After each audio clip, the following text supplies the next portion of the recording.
So I'm still recording at school on the hurricane day, so my timers are going off and my timer kicked me out of the video, sorry. So if x minus 8 equals 20, that is the hypothesis, then x equals 28. By the way, these statements may or may not be true. So far, I believe both of those we could agree would be true statements.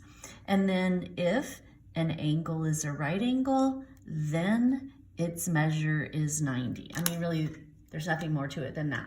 After the height, after the if, after the then. So what if it's not an if-then form? Not all statements can be written in if-then form, but here it can.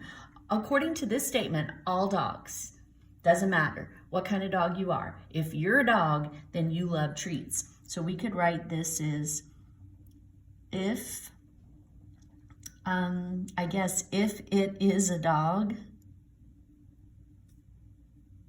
then it loves treats. Wasn't exactly sure how to word that. Okay, and then collinear points lie on the same line. That's a definition. That's true. So what came first? The fact that they were collinear. If points are collinear, then they lie on the same line.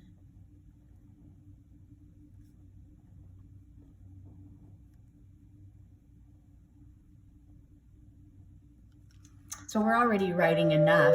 Heaven forbid we had to write everything that was on this paper. Keeping with my statement up above, love treats became the conclusion, lie on the same line as the conclusion. What we knew first was it was a dog or it was collinear. Okay, so the hypothesis part and the conclusion part. All right, explain the truth value of each statement. If it's false, give a counterexample. So every statement does not have to be true. So what about this? If n to the second power plus 1 equals 10, so this is true, then this must be true. Then n must equal 3.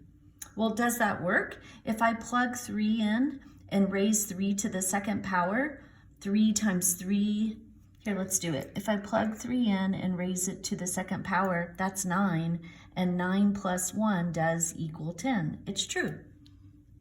But if you stop and think, remember, if you can come up with even one example where this is true, but this is not the case, then we have to say, no, it's false. It's got to be true all the time to be true. And here is a counterexample. It's also possible that we could plug -3 in for n and square it. -3 times -3 is 9, and 9 plus 1 equals 10. So in this case, n equals -3 as well. So we have to say that that one's false. It's not true all the time. I was able to come up with a counterexample. So both of these are a little tricky. You got to think about the math here. So what about the next one? If points A, B, and C are collinear, so if these 3 points lie on the same line, then will it always be true that AB plus BC equals AC?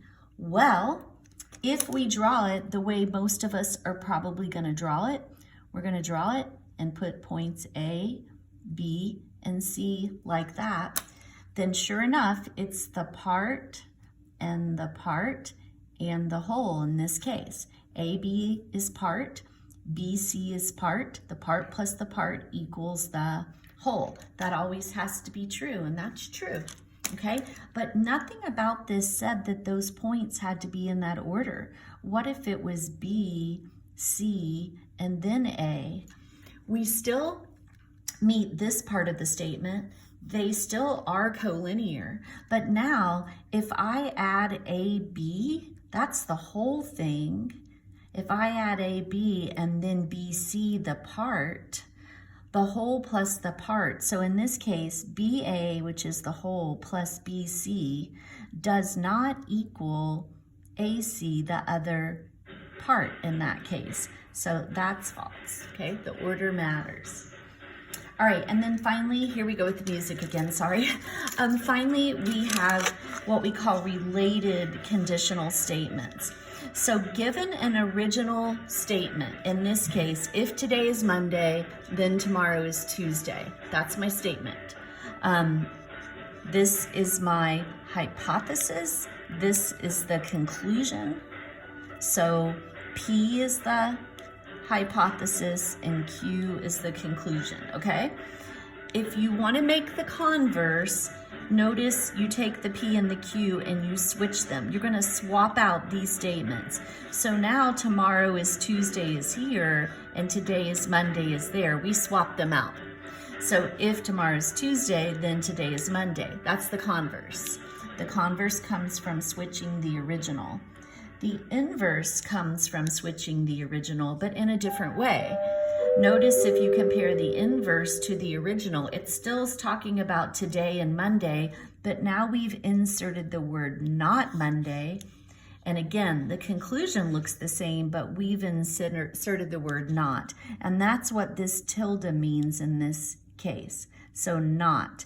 The tilde means that we are negating it, which means we're changing whatever it says to exactly the opposite. What's the opposite of tomorrow is Tuesday? Tomorrow is not Tuesday. That would be the opposite.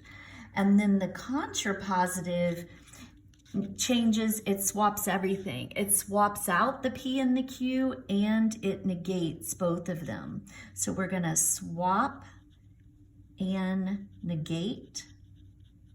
On this one, we just negate, and on this one, we just swap. But now the back end was tomorrow is Tuesday. Now it's tomorrow is not Tuesday. The front was today is Tuesday. Now it's today is Monday. Today is not Monday. So just see how you did with that. If this is the original statement where I study hard is the hypothesis and I will make an A is the conclusion, can you write the converse, inverse, and contrapositive there? Pause the video and try it, and then we'll just quickly do it together. Okay, so right now this would be P implies Q. To make the converse, I want to swap them and make it Q implies P. So that would be if I will make an A comes to the front, if I will make an A, maybe I should have left the word will in the back, but make an A. If I make an A, then let's change that. If I make an A, then I will study hard. And if you didn't make that change, it's okay. The premise is just to swap them out. So that's the converse. The inverse is to negate the original hypothesis and negate the original conclusion. So if I do not study hard,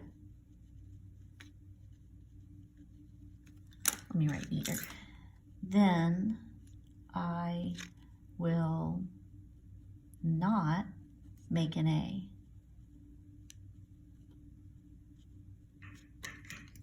So you want to change the meaning to exactly the opposite. And then the contrapositive is the one where you bring the conclusion to the front and change its value, and take that original hypothesis to the back and change its value. So if I do not make an A,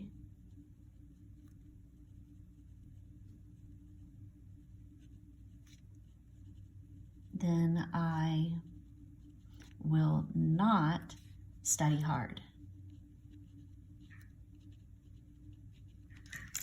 And we'll look at the truth values of these statements another time. They may or may not be true, but there are some predictable patterns that we can see about their values when we examine them closely. Okay, we'll practice this in class.